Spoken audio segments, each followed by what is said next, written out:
Patreon.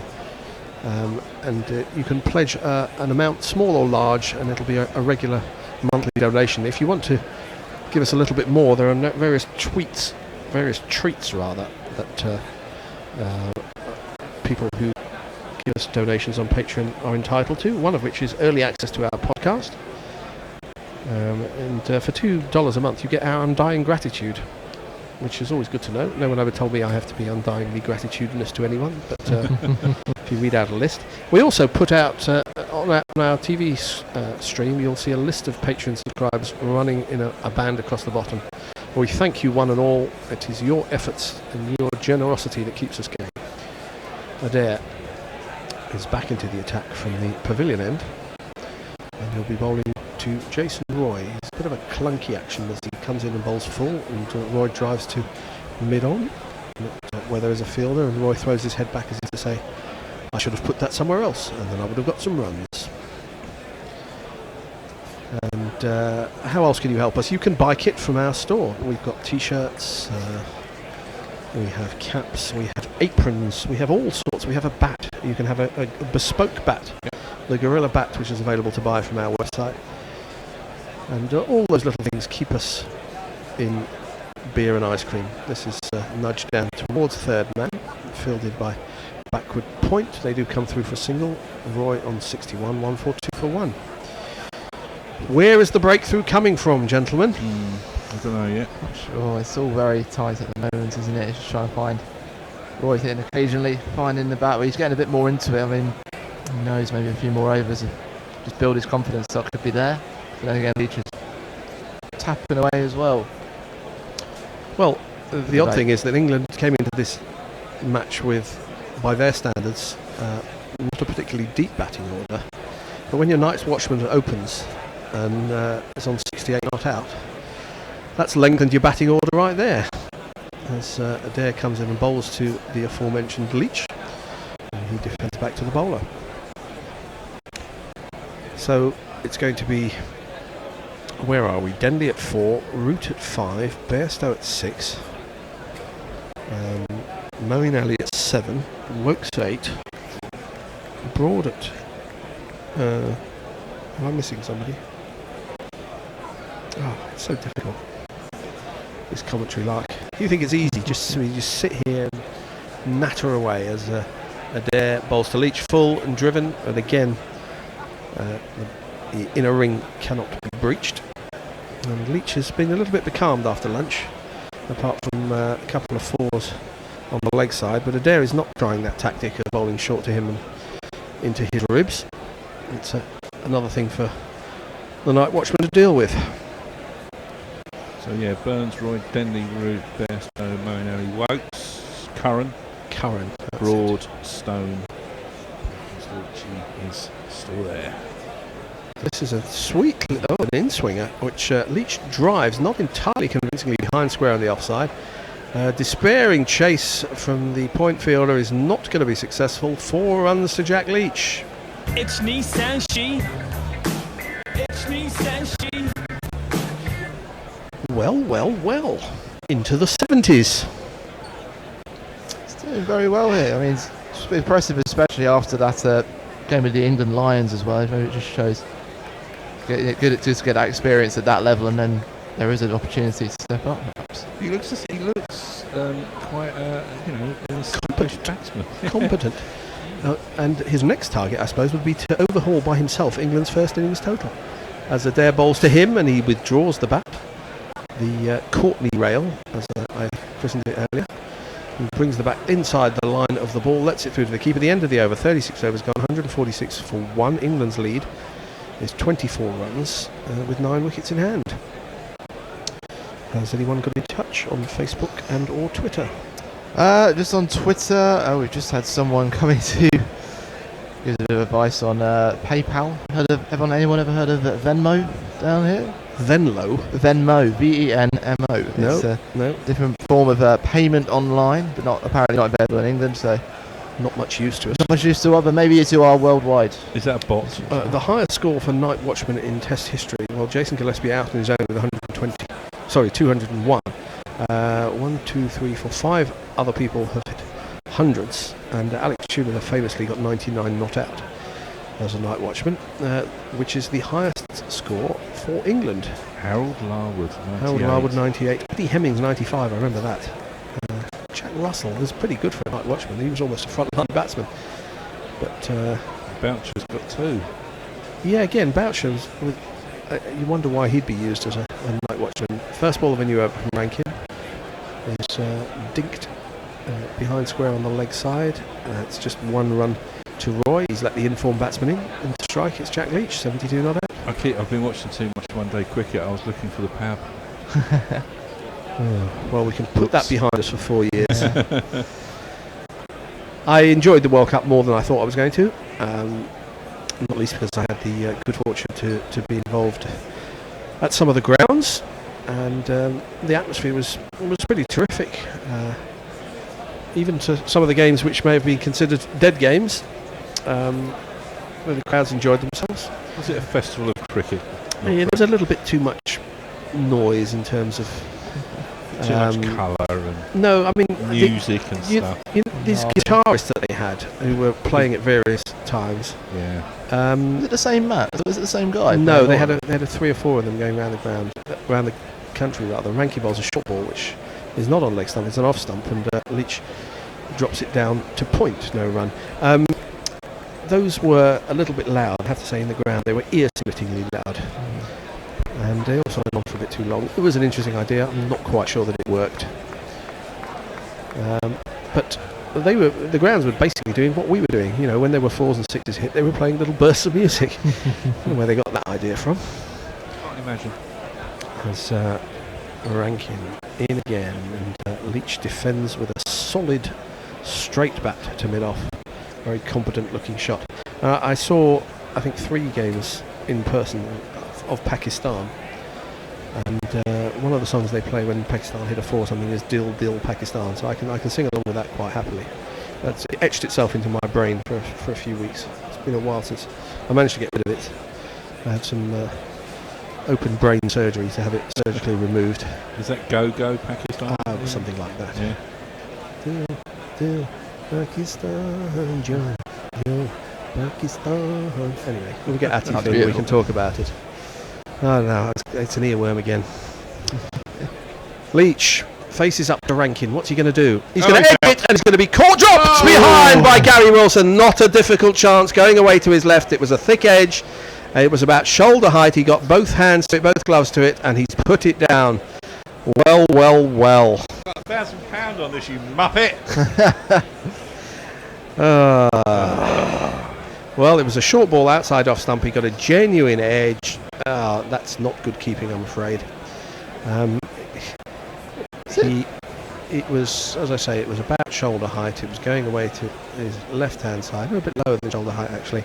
He had a couple of chances to grab it, and he spilled it. And a Leach will be thinking, hello, this could be interesting now. I've had a life. I'm a proper batsman.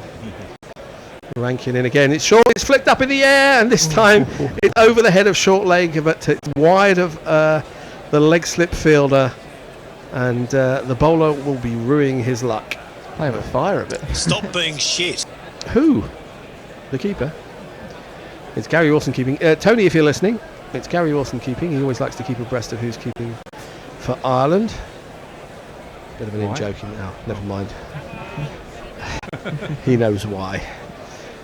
It's quite an interesting little point though about Ireland. This is the 3rd different keeper in 3 matches. 3 games, yeah. Which doesn't suggest settled, does it? No. This is a fuller ball on off stump, and Leach goes on the back foot and defends the end of the over. 147 for 1. Leach 72, Roy 62. Yes, absolutely. We do have an interesting update on Leach's numbers. Could be his best first class and above innings ever. Previous best, just one fact check on it. Previous best of 66 up to this point is what claim here from Neymar Butlins. And also we might have to call back our technical people back in because of a few issues with the feed again, possibly. We just might have that YouTube checked out. feed we're talking about. Yes, YouTube feed. Bear, if you're listening, we have YouTube issues. That tells us we've been kicked off. It's a YouTube thing, says Knuckle. YouTube thing. With a shake of his hand as if to say, not our problem. nothing we can do about it. There are other ways. If you're having choppy feed, go to a Facebook page. You don't need to be a Facebook account holder. You can just put into Google Facebook Gorilla Cricket and our page should come on. You should be able to click on the video. Hi, I'm waving at the camera right now. What else? You can listen to us via TuneIn, which is an audio-only feed.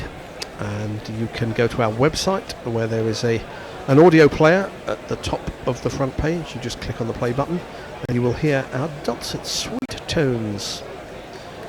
Or at least you will hear some sweet tones when we're off the air, as this is the first ball of a new over, and Roy times the ball nicely back to the bowler, but Adair does manage to get an arm down and prevent a run.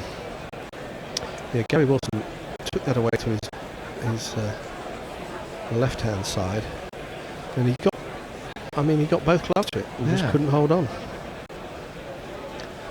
Well, the Irishmen in the crowd yesterday, or the Irish supporters in the crowd, were very vocal, and I did hear some renditions on TV of Fields of Athenry, which is a dirge which should be banned from all sporting. Oh God! Adair bowls, and this is cut by Roy. He's found the gap in between point and cover, out to the boundary. 4 more to the Surrey opener.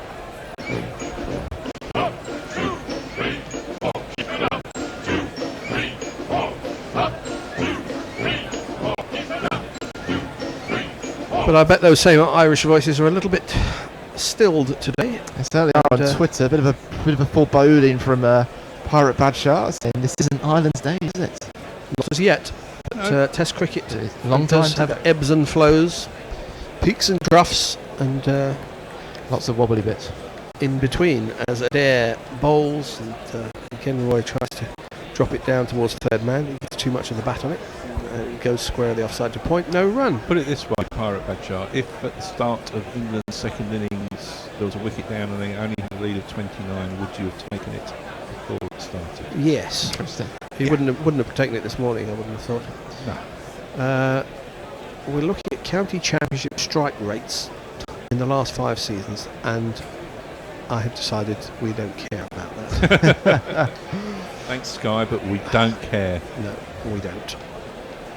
Adair, he does care, and he bowls to Roy, who succeeds in guiding this down to third man. There isn't a third man. Is he going to get 4 runs? I think he is, you know. He does.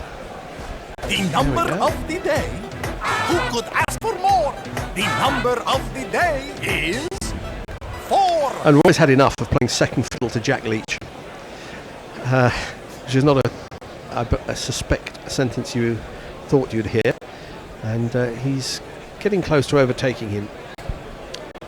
That was a good shot, and I'm not sure you want to leave third man untenanted to Jason Roy, because he does score a lot of runs down there, even when there are fielders stationed there.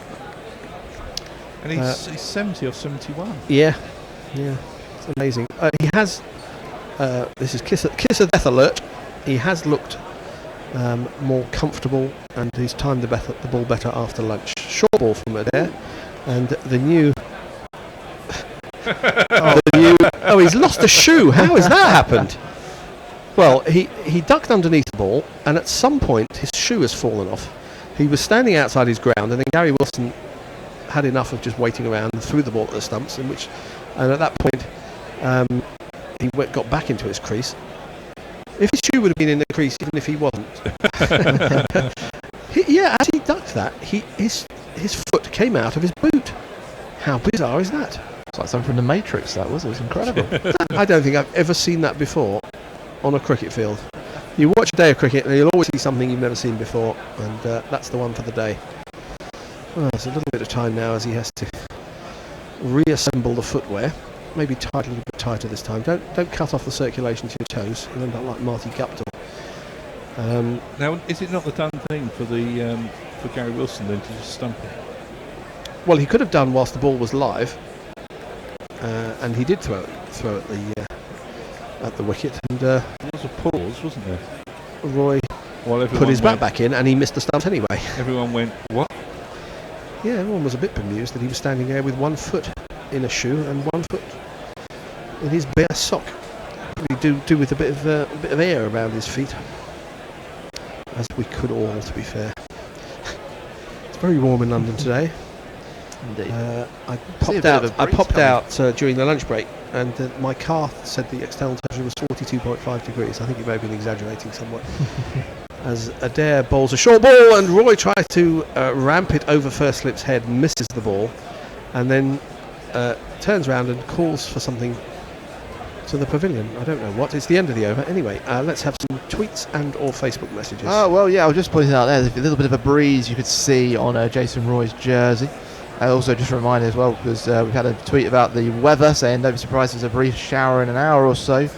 Radar shows small rain, so not surprised. So could see that in the next hour or so. A few more coming in. Ravi Nair, Ireland are looking a touch short of ideas. A bit like England in the middle of an away Ashes Test ? We've also got from Mark. WRT, the music noise at the World Cup grounds, former Gorilla agrees with you.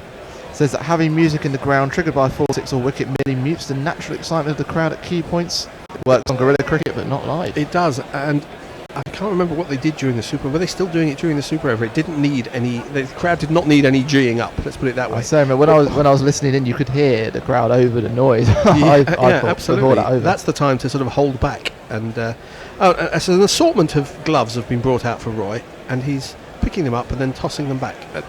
This is like a gents' outfitters on the Lord's lush grass at the moment. Suits you, sir. It does indeed.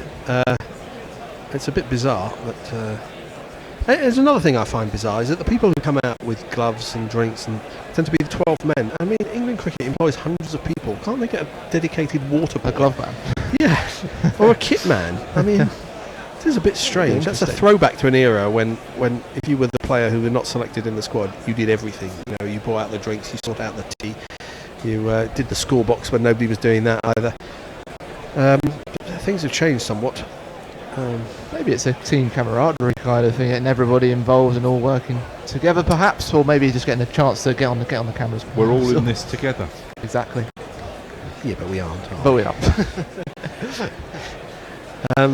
Simon Hughes, in one of his books, talks about a time when the opposition in a county game had lost a couple of fielders to injury, and he was deputed to go and field for the opposition, which he did.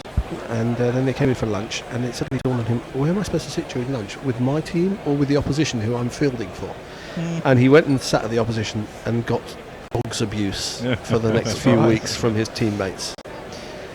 The best catch I ever took was fielding it as a substitute for the opposition against my team. Popular?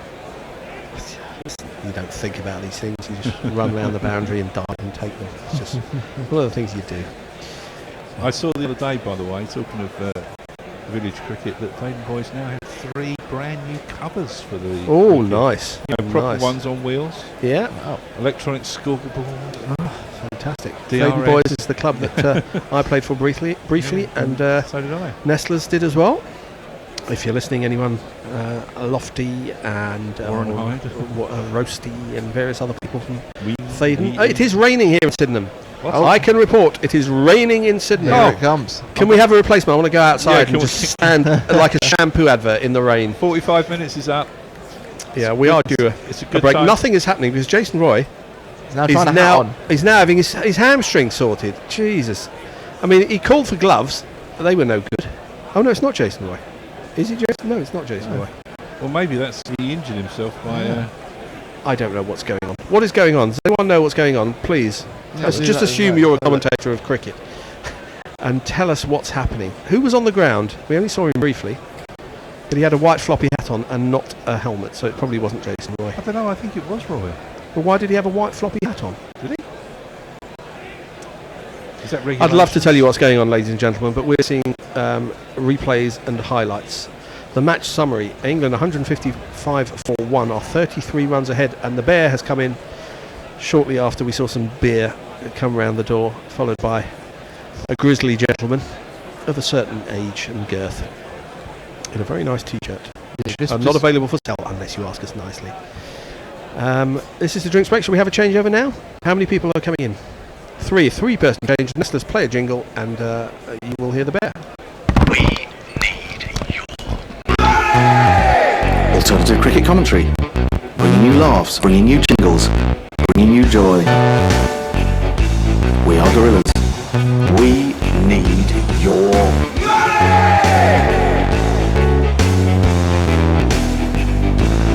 youtube.com/guerrilla cricket. As Boyd Rankin comes around a wicket, into the deck and cuts superiorly. Well, superiorly? I don't know, that's not really a word. Leach, anyway. Imperiously is what I meant to say. Cuts that over the top of Gully. All the way down to round 4 runs, which means, as we don't have anyone else, I'm going to have to do that too. This Knackle will be joining me shortly, but in the meantime, no, that's the wrong one. It's one of these.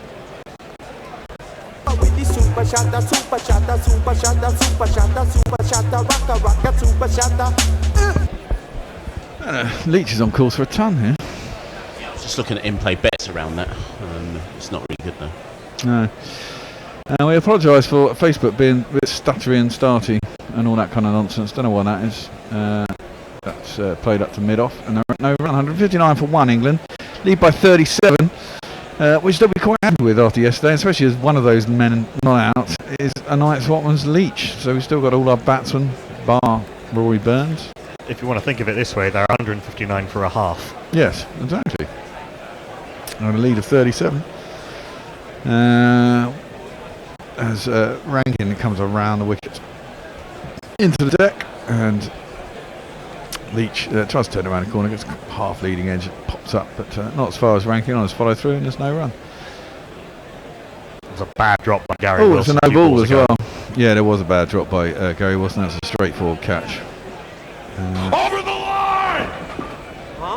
Oh, I think that was a no ball for too many people behind square as well, you know. It was. It was caught by the square leg umpire, and Kevin O'Brien's just had to move from behind square to in front. A good spot by umpire Aleem Dar. Indeed. Around the wicket. Ooh.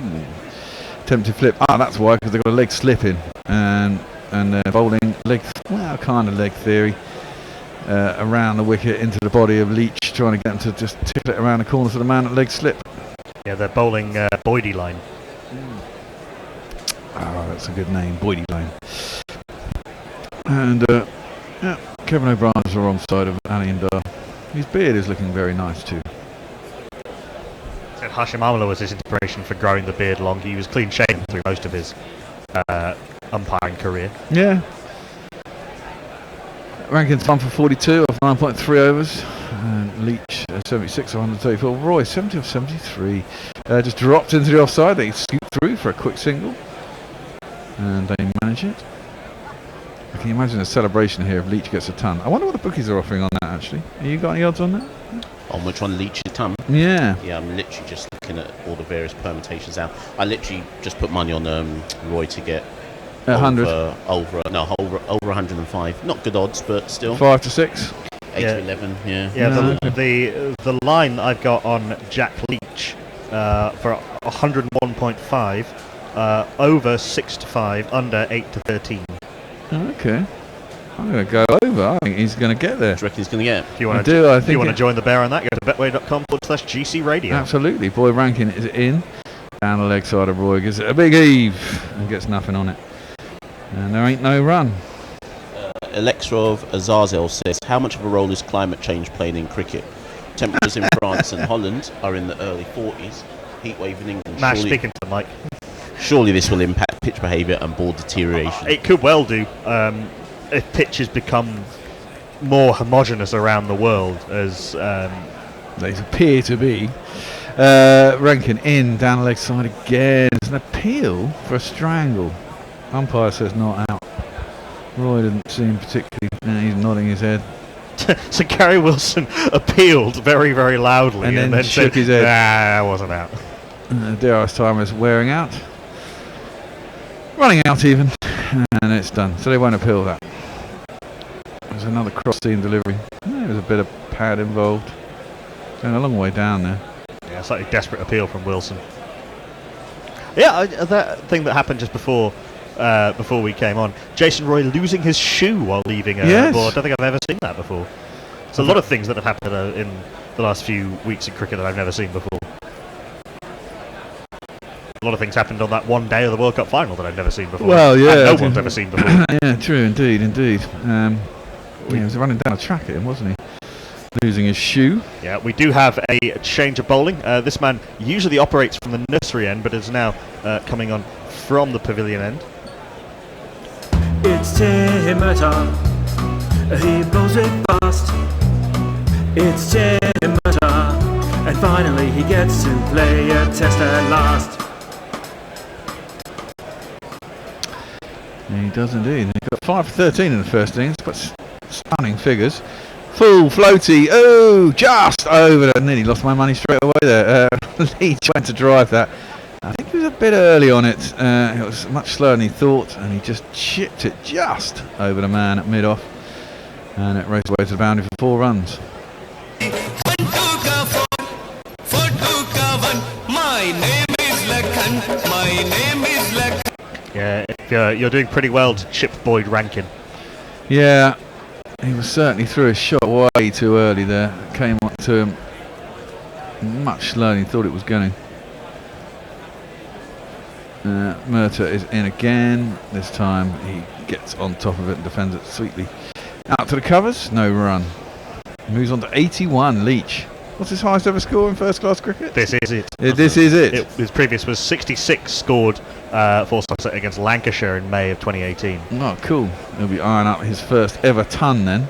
So for our budding cricketers who listen to us on Guerrilla Cricket, as well as my 2 esteemed colleagues to my right, why is it that tail-enders can sometimes do well in test cricket and not in first class?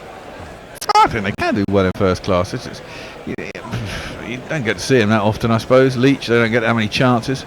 Beats the outside edge through the keeper, no run. I suspect it's quite rare for people to have their highest first class score at test level. Yeah.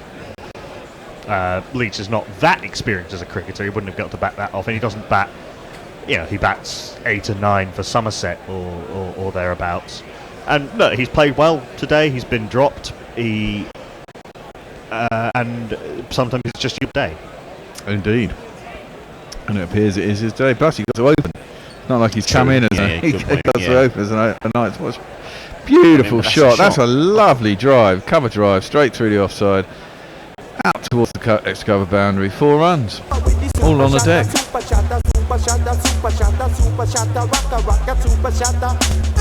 I mean, that shot echoes probably Knuckles' point that when it's your day and things are just in your arc, it's your day. Exactly. No matter what style of batsman you are. Or he's faced 130 odd balls and 140 balls now as well. You'd think his eyes in.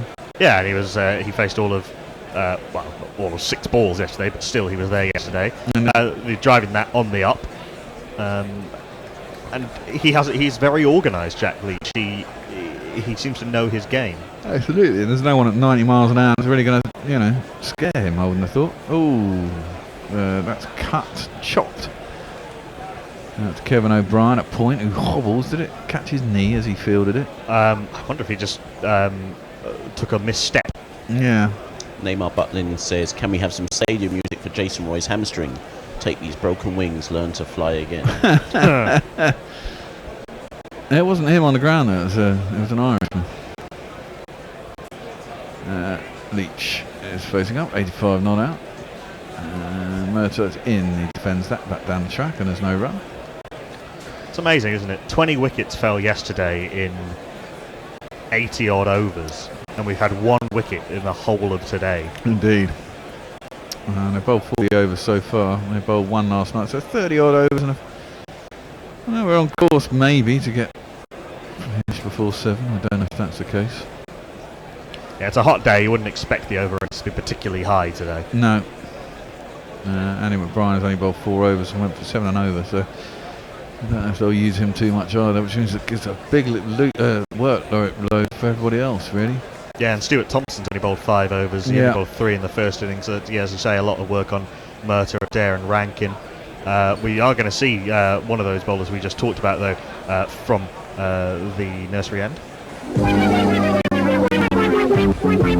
Stuart Thompson. It's interesting. Stuart Thompson, in I think all of the tests that I've seen him, his first spell has been a little bit floaty, but then he's come back really well in the second spell. I remember at Malahide, his first spell was not particularly good on the first morning, but then was really dangerous in his second spell. Yeah.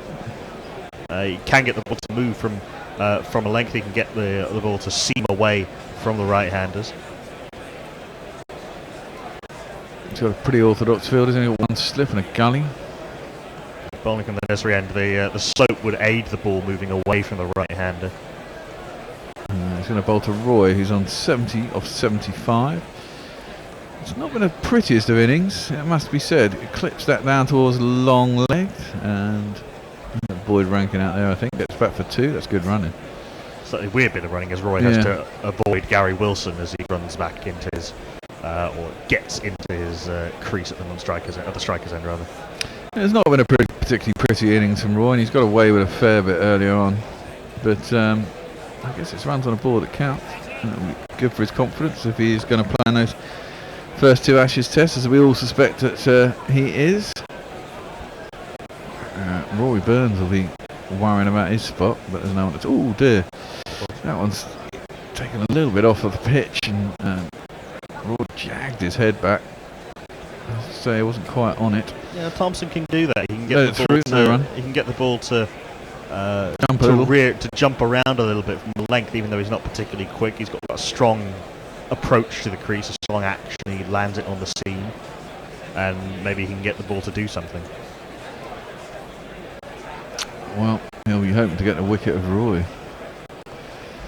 And in he comes. Oh, and he has. Done him. That's a terrible shot by Roy. Floaty. 78 mile an hour, a little bit of in swing, very full. Roy tries to smash him back down the ground, swears, oh, for fuck's sake, he says as he walks off. He's out for 72 or 78. Not a bad innings, not great. But he'll feel confident going into the Ashes because of it. That's just a straight ball, he just played around it, really. Yeah, a little bit of swing, kind of up the hill, as it were, although the swing, that shouldn't necessarily be an issue, but yeah, Roy playing for one that wasn't going to swing. It did swing, playing a big booming drive over the top of it, as you say. 72 off 78. Looks good on the scoreboard, and it might well help England get a commanding lead, but certainly not Jason Roy's most fluent innings. No, not at all. Not at all.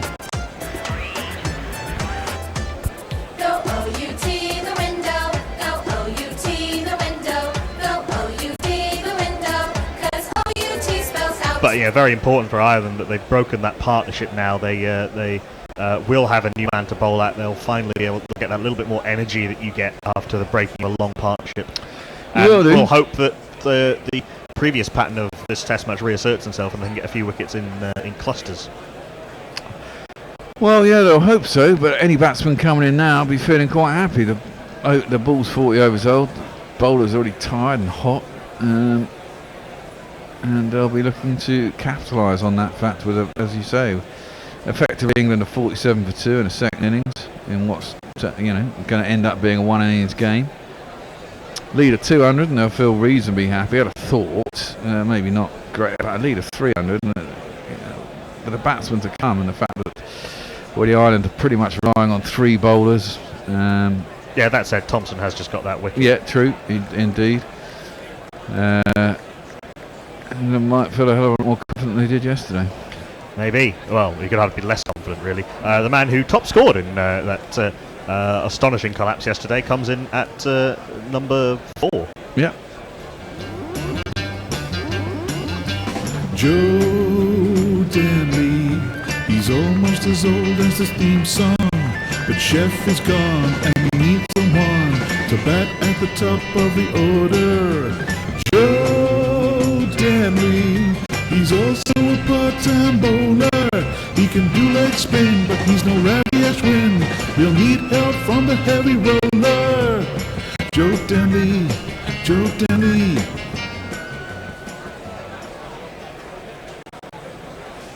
Mitch is pretty hot under that helmet. As Thompson comes in bowl, first ball to Denley, who just drives out to cover. Hand on head by Thompson, but that was a pretty confident shot, no run. Yeah, a little bit of movement, late movement from Thompson again, swinging the ball back into the right hand. Denley played it pretty well. Roy was definitely looking to deposit that into the media centre. And he was indeed. Just played all around it, really. Poor shot. But hey ho, that's the way he plays. Elixir says, how many bespectacled English openers have Test tons? Chris Broad batting glasses. Did he? Did he? I'm asking the question. David Steele, sorry, is who I'm thinking of. Nice drive by Denley, but straight him out at cover, and there ain't no run. Yeah, David Steele, sorry, is the man I'm thinking of. Did he open? I thought he was a middle order batsman as well. I remember he gave a speech at my club when I was a teenager, which is probably his speech that he still does now about how he was called in because he didn't mind short stuff against Clive Lloyd's Windies in the mid to late 70s. Anyway, Thompson is in, bowls. It's a slightly slower delivery, and it's defended by Denley out to cover, and there is no run. Yeah, and he's probably tells that story about how he had a sponsorship deal with the local butchers and got a load of pork chops and whatnot. That's what you have to do as a retired sportsman. Tell the same stories over and over again for the next 60 years, and hopefully get paid for it. Roger Melly says if Leach gets a ton, it's a remarkable achievement that won't appear in any record books as he opened rather than coming in at 11. Indeed. He wasn't 11 yesterday. Where was he? Ollie Stone wasn't he? I believe. No, I think Leach batted 10 yesterday. I think so. Let me just. Anyway, lower order, yeah.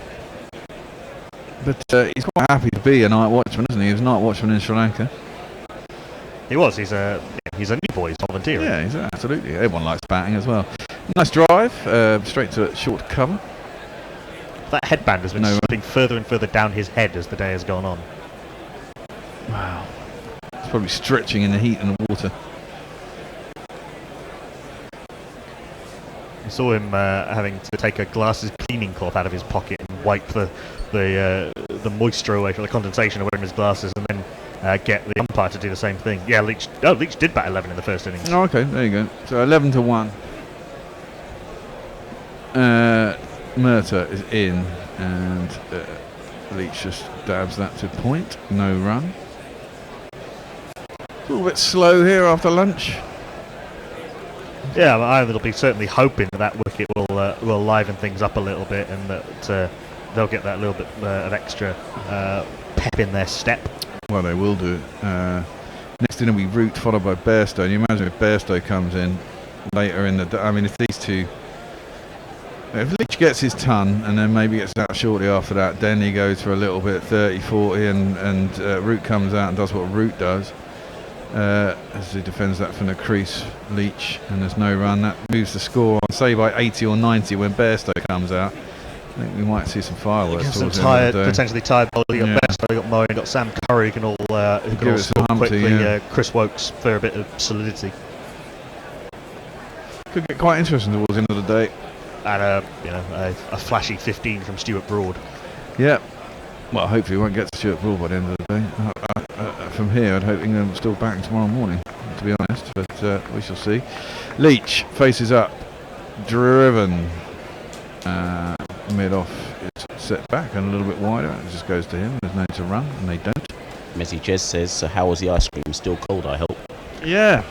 None of us have tasted it yet. Pride of place in our freezer. It's in the freezer. We will before the day is out, though, because all of us are slowly melting. Oh, God, it's so hot. Even if I just stick a tub on my head. I like the heat. I like the sunshine. Much happier than the cold, dark of winter. Indeed. I'm not sure about humidity, but Murtagh in, full driven, nice shot, beats the man at extra cover. It's going to race away to the boundary. Leach is going to move on to 89. It's Nissan She. It's Nissan She. Been a little bit of diving over the top of the ball from the Irish in the infield. They're starting to get a little bit tired. They are starting to get a little bit tired, a little bit ragged. I don't know how close he was to that. Looked like he should have stopped it really, and he should have done. It's awful. Yeah, James. I think that's James McCollum. There is one of the younger fielders, and the members of this Irish team just didn't get down in time. No, indeed. Well, Leach moves on to 89. He's got 81 matches, an average of 12. And this is his highest first class score. This is third 50. Faces up, defends that into the leg side, out towards a wide mid on, and there's no run. And that boundary took him past 1,000 runs in first class cricket. And good on him. Pirate Bradshaw says, read the wicket. Thank fuck for that. I was worrying if I'd see any wickets fall today. Well, that's the second. There was one earlier. Rory Burns He hasn't really set the world on fire in this Test match. Out for 6 in both innings. And for me, too many moving parts. Well, they were showing some analysis that it seems to have got worse, which I guess will happen when you're a little bit low on confidence and low on runs. Presumably, how many runs has he scored in the county championship? Hasn't he really? Okay. Denley takes a step down the track. It's well outside his off stump, leaves it through the keeper and there's no run. Yeah, I mean, several years of heavy scoring in the county championship got him his chance. But I think he's been a little bit low on runs, and that sort of idiosyncratic technique of his has got a little bit more idiosyncratic in the last few months, just so so things aren't quite in alignment as they should be. Thompson in, driven by Denley, out to a wide mid-off. He's set pretty deep, allows him to get off himself off the mark. Gets single and Leach back on the strike to Thompson. He's only bowled only his 7th over. 1 for 26. Mr. Jez says that Cameron Bancroft finished on 93 not out as Australia beat Australia 8 by 5 wickets. Potential opening partners for David Warner that Australia can look at. You think of Bancroft, they got Marcus Harris, Matt Renshaw potentially as well. Is he back in the frame? Renshaw? Possibly not, actually. I think he might be slightly on the outskirts. But Usman Khawaja's opening Test cricket recently. So it'll be interesting to see who they go with. Joe Burns as well. Harris, I quite like the look of him over the winter. Yes, I think he looks quite a solid, quite a good player. Yeah, Leach facing up, Thompson in, bowls wide of his off stump, and then leaves it through to the keeper and there's no run. I mean, the squad was announced prior to or during the World Cup, but I'm actually surprised Finch, off the back of the World Cup, hasn't been given... Finch had a run in the Test side. Yeah, he hasn't been given another goal. He's in form. He's in form, but he's another ODI player, you know. He's susceptible to that nicking off to the slips in a Test match like we expect Roy to be against a better attacker. Finch opened in the UAE and a little bit in India, against India rather. Down the leg side, swished at by Leach, misses it, goes through to Gary Wilson, and there ain't no run. And he got caught in the trap that Alex Hales got caught in, where he wasn't quite sure whether to play like Aaron Finch or play like a quote-unquote proper Test opener, and it meant that he sort of did neither. Yeah, I agree with that, actually. And, you know, he was there because Warner wasn't available, and they had a few others not available. Bancroft obviously not available either. I think Burns was injured at the time. So I don't think Aaron Finch is likely to get another go in Test cricket. Thompson in, bowls again too wide of Leach's off stump, just watches it through the keeper and there's no run. Tribal Fetish Sweeney says, history lesson, cricket was popular throughout Ireland up to the mid-late 19th century, especially around the towns and cities where British troops were garrisoned. It was displaced by Gaelic games like hurling and football when the GAA. This continues, so I'll have to find part. Yeah, the GAA banned people from, banned its participants from playing cricket. If you were playing cricket, you couldn't take part in any GAA organised activities like Gaelic football or hurling for a long time. Thompson in bowls, and it's a bit shorter this time. Leach on a back foot, just depends out to the leg side, and there's no run. I'll continue with part 2. So he says it was displaced by Gaelic games like hurling and football when the GAA was set up as part of the nationalist revival. Interesting fact that the dominant hurling counties of Kilkenny, Cork and Tipperary were all cricketing strongholds. Its association with British rule and unionism damaged it, and it became a largely minority interest after independence among the middle classes and privately educated, particularly in unionist and Protestant areas, but it also remained popular amongst agricultural workers in some areas like North County Dublin. History lesson there. Yeah, it's true. Dublin is one of the major centres of cricket in Ireland. Trinity College Dublin been a major cricketing hotbed of Ireland for a number of years. But yeah, club cricket's been played all over Ireland for a very long time, and obviously in the last few years a lot of work has been done by Cricket Ireland to build up the strength of the club scene, and now there's first class structures as well. Yeah, it isn't. The makeup of this team is very Northern Ireland dominant, with a couple of Dubliners and one from Lambeth who's just about to bowl. Yeah.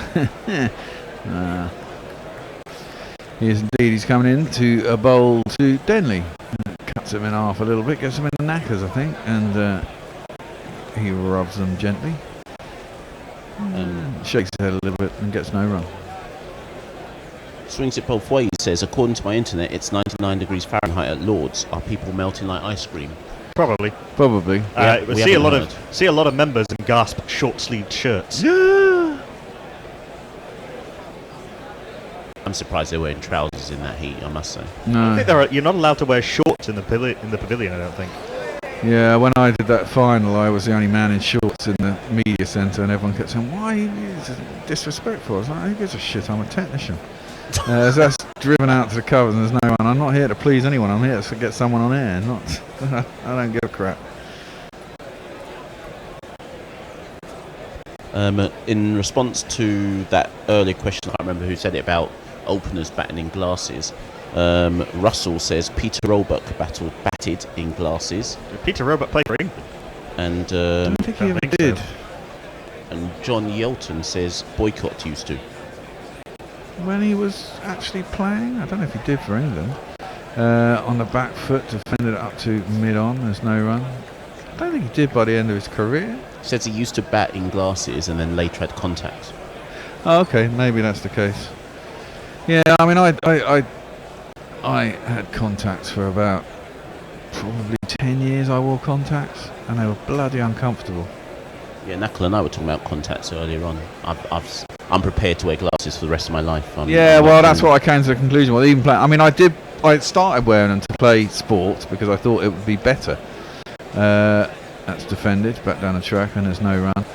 But what I found is I got a sty on one of my eyes, and so the lens never sat properly on it. So it'd always be blinking to try and get them to sit right, so I could actually focus properly, even with contact lenses, you know. And I found driving at night with contact lenses a real pain in the arse. Everything was blurry. I just eventually gave up on them in my late 20s. I couldn't be arsed with them anymore. I had a brief period wearing contact lenses when I was a teenager. Just found them irritating. Yeah. Perfectly happy wearing glasses now. Might get some vision corrections surgery. I'm very wary of that. Someone lasering your eyes. I don't know. Seems a bit wrong to me. Left alone outside the off stump, there's no run. They get it wrong, and you're fucked. At least with glasses, you can get another pair.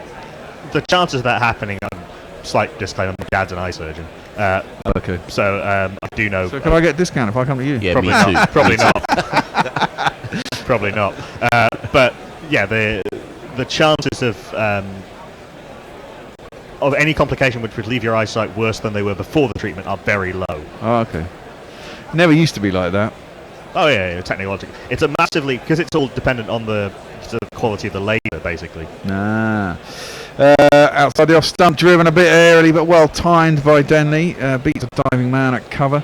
Races out towards the extra cover boundary. It will be hauled in by Porterfield. Porterfield, indeed. And thrown back in. They'll get back for, I think, 3. There was only 2. Yeah, how close was that to the dive of the man at short extra? I thought it was pretty close. I'm going to have a look on the replay. Here we go. Bit of a replay. Mercer. I thought it went along the ground, maybe. No, it was in the air for a while. And they missed it. Fucking cameramen. Rubbish. Here we go. Driven aerial. I think it went under a diving man. It was on the dip as it kind of got to him, and he wasn't anywhere near it, really. Well, you bounce in front of him, and then you're a bit lucky if you get a hand on that. Yeah. Especially if you're going for the catch itself. Well, Leach is on 89. He's been there for a while. He's facing up now to Thompson. If he can make 89 in glasses, then I don't need contacts. No. I made 82 in glasses. Oh, no, I was wearing contacts then. You see, you would have made the century. Exactly. I was given out horribly. Leg side, bloody LBW. But anyway. Defended out to cover, and there is no run. John says, great to hear you from California. Question. Is Irish cricket like the rugby? Does their catchment area include Northern Ireland? It does indeed. 8 of this 11 are from Northern Ireland. Yes, it includes the whole island of Ireland. And Lambeth. And yeah. Thompson in. Cut by Leach. Can't beat the man at point. There's no run. He's been on 89 for a while now. Sure, he'll be happy. He's not giving a crap about that. I've got him on to get 101.5 or 102 runs. Will get me a 6-5 bet. And you can do the same. Well, you probably get worse odds than that now. Roger Melly says that Chris Rogers wore glasses. I don't remember that. He did towards the end of his career. He did towards the end, yeah. Oh, he's Chris Rogers' bat once. When I was doing Crookie's charity do. That's played by Leach out to cover, and there's no run. We didn't get invited back last year. That probably because I was absolutely smashed the year before. I was insulting everyone who was playing on the pitch. But me and Hendo went down to do some commentary one year. I think Dan was down there the first year we did it. And Laura Wright, the opera singer, was playing, but she had to go off and do something or other. And right at the end of the one innings, I was half cut and in jeans. I had to go out and face Monty Panesar, and I just grabbed Harris's bat. Chris Rogers, sorry, bat. So that's punched by a Leach out through the covers towards the boundary. It's chased down, not enough pace to get there, but it moves into the nervous 90s. He moves on to 91, England's 180 for 2. What was your bet for over? 101.5, I think. Okay. Yeah, the line of that will probably have changed now. Nah, it would have done. Yeah, the next line that you'll be given is 107.5. 5 to 6, whether you go over or under. 107.5. Oh, sorry, 107.5. Over 4 to 6, under 11 to 10. Yeah. That's. I think that's given us. Was that a no ball? It was a no ball. No free hits, of course, if you're asking. But it's 1 to the score. I think the Williams are under only 1. I'm sorry, Smokey. You were over the line. The umpires have been very hot on the front foot no balls, and indeed the no balls for not too many fielders in behind square on the leg side in this Test match. They are trialling in India, I think, this season in first class cricket, having basically having the third umpire just watch the line. I just have a ping in the air. Maybe that's how they do it. It's defended out to cover, and there's no run. Nicholas Fuster says the Aaron Finch story is sad. Thrust into the Test side as an opener despite being a number 6 for Victoria. It's a shame because his first class form has come good over the last few years following years of mediocrity. Shame he won't ever get a gig in the middle order. Well, you never know, he might do. I mean, this is we were talking about opening partnerships earlier in the day. There aren't that many great openers left in the world, really. I think a lot of countries are struggling with their opening partnerships. They've got plenty of middle order batsmen everywhere. That's played off the hit by Leach.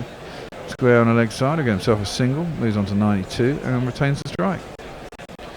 Do you think that's the case? I mean, you think of quality openers now. I mean, Warner is one I can think of. Craig Brathwaite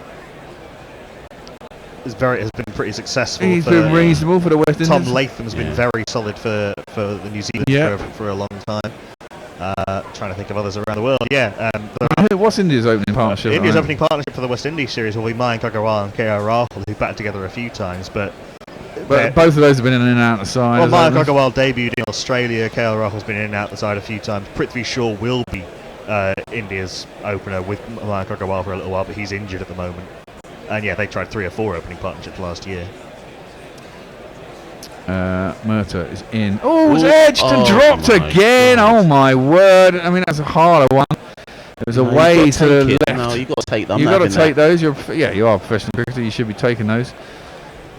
Who's that dropped? Mark Adair. Yeah, he's dropped that. He's diving away to his left. It went quite quickly, to be fair. It was a decent height though. He got 2 hands to it. Yeah, he should have got that. Should have got 2 hands to it. He hardly got a hand to it in the end. He did. He's got his hands too far away from it. Obviously, he's or rather too far across from it, and actually hit him on the wrist again, a little bit like Wilson's. Obviously, the slips are standing close, but that's a very catchable chance that's gone down, and Jack Leach dropped on 92. That's the ones you do in practice before the game starts. Absolutely, get yourself a slip cradle.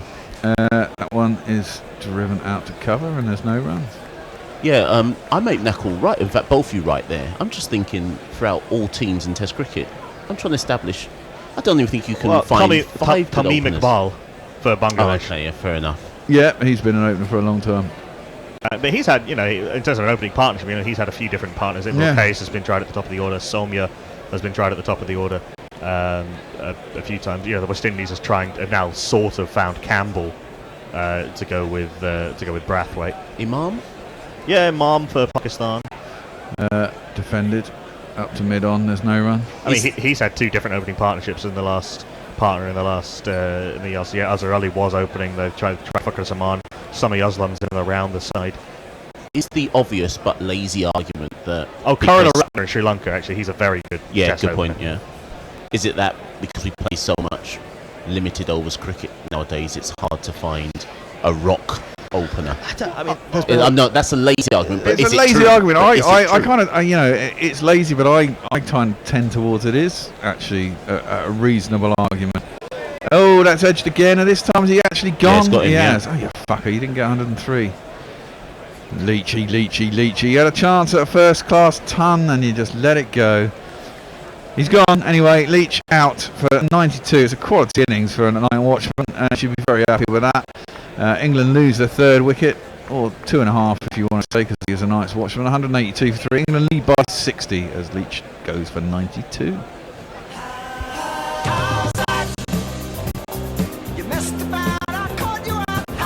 Mark Adair is the most relieved man on the ground. At Lords. Gets Straight to him that time. Yeah, second chance. It's a good innings by Jack Leach. He's been dropped 3 times since he got to 50. Oh, he's dropped twice actually, caught third time. But it's pretty faultless till he got there, to be fair. He's done his job. And he's done more than done his job. More than done his job. You know, if you got 20 out of a night watchman, you'd be happy. Root will come out now, feeling pretty relieved, I thought, as a skipper with a lead of 60. Yeah, Well, but 60 for 3 technically. It's 60 for 3 technically. Having been bowled out for 85 inside a second on the first morning, having won the toss and elected to bat, and that is Tim Mitters, now 297th first-class wicket at Lords. He's got 1 now from the pavilion end to go with his 5 from the nursery end of the first innings. And yes, England's Test captain comes out at number 5. His voice is high-pitched and ginger hair like a pick, but massive runs he has hit. So there's that. Introduce yourself. Introduce yourself. Introduce yourself.